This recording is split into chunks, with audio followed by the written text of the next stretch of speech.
survival instinct at its very highest level.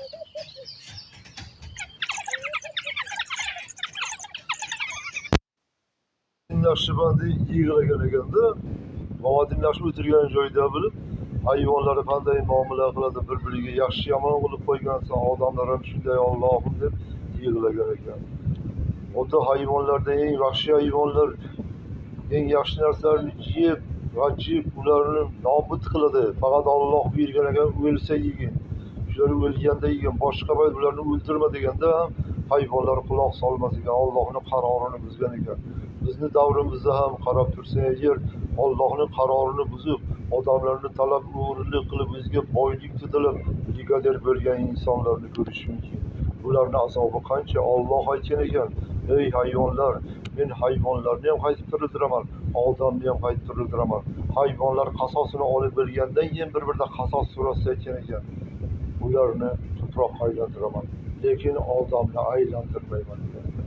Chunki odamda aqli bordir. Hayvonlar ham odamlar ham bir-biridan qasos olar ekan. Yedingmi? Hammasi qiyomat kunida albatta qasos surasi yozilgan, qasos olinar ekan. Tomosha qilamiz hayvonlarning qanday muomalasi. Yaxshi hayvonlar bor, oladi, ushlaydi, yemay yuboradi, Allohdan qo'rqib, qorni och bo'lsa ham yemaydi. Deydi, qiyomat kuni bor deb hayvonlar ham bilar ekan, qaytib turadi bu bizni. La ilaha illalloh deb ular ham qo'rqar ekan. Qo'rqmaydigan esa yeyaveradi, ishonmaydigan.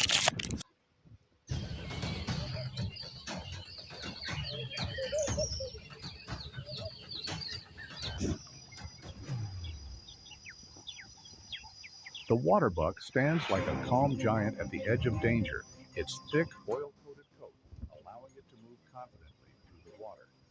But that calm is often shattered by the piercing calls of African. Mana shu yerga qarasang, hayratda qolasan, haqiqatdan chet davlat chiqarib ko'rsatyapti. Hayvonlarday xuddi bizlar ham bir-birimizni yeykanimiz, bir-birimizga o'g'irlik qilib, husumat qilgan aqlimizdan ayirib Alloh taolo jonini sug'urib olar ekan. Bizni esa abadul abad bitta narsa o'g'irlagan bo'lsak, yo bitta odamlar narsasini yegan bo'lsak, azobda qolar ekanmiz. Mana bular to'da bo'lib, vahshiylik qilib, uni yeyishini ko'rsatyapti. Chunki bularga Alloh shuni ko'rsatib qo'yganki, inson bilsin, bu jonli narsani o'ldirib yeyapti. Bizlarga esa o'g'irlik, buzg'unchilik, birovni haqqini yeb, yerlarga hukmini qo'yib, katta mol dunyo mehri oqibatni yo'qotishni ko'rsin. Alloh aytadi, men yer yuzini yo'qotaman, yakson qilaman deydi. Hech narsa qoldirmayman deydi. Hammasi qilgan ishi uchun javob beradi deydi. Biron kishi qocholmas ekan uning amridan. Biror narsa qilib bo'lmas ekan, chunki faqat Alloh jazolar ekan. Shunda payg'ambarimizga kiyik kelib nola qilgan ekan, odam ovchisi ushlab olib, odamni ovchi ekan odamda, shu ovchi ushlab olib, kiyikni so'yaman endi deganda Muhammadga nola qilib kiyik zorlangan ekan. Muhammad Rasululloh Alloh amr qildi, borgin kiyikni savoliga javob ber degan ekan. Shunda payg'ambarimiz Muhammad sallallohu alayhi vasallam kelib, nega buncha nola qilyapsan Allohga? Nima seni? Meni ovchi ushlab oldi. Xo'sh, taqdiring shu ekan. Yo'q, meni 3 ta bolam bor. Sizdan bir iltimos, shu 3 ta bolamni men emirib kelay, keyin mayli ovchi so'yib yesin, men roziman deganlar.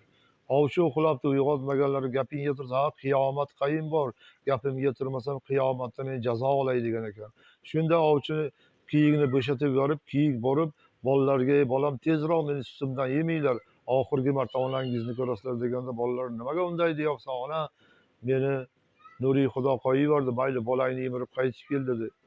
Endi men boraman, o'limga ketaman deganda bolalari biz ham boramiz o'sha o'limga, sen bilan birga o'laylik deb bolalari bilan kelib ovchi uyg'onib ketgan ekan. Qarasa payg'ambarimiz kiyikni bog'lab turganlarida bolalarini ko'rib, bu nima deb ovchi hayratda qolgan ekan. Men nodon qaytib ovlamayman hayvonlarni. Qiyomatda shuncha la ilaha illalloh, la ilaha illalloh Muhammad Rasululloh deb yig'lagan ekan. Mana shu uchun bitta o'g'irligimiz, hala ovchi bu voqeasi. Tasavvur qil, nimalar qilmayapsan, teginxo'rlik qilasan. Har bir inson sendan qasos oladi, uradi. Hala odamlar unday qildik deydi.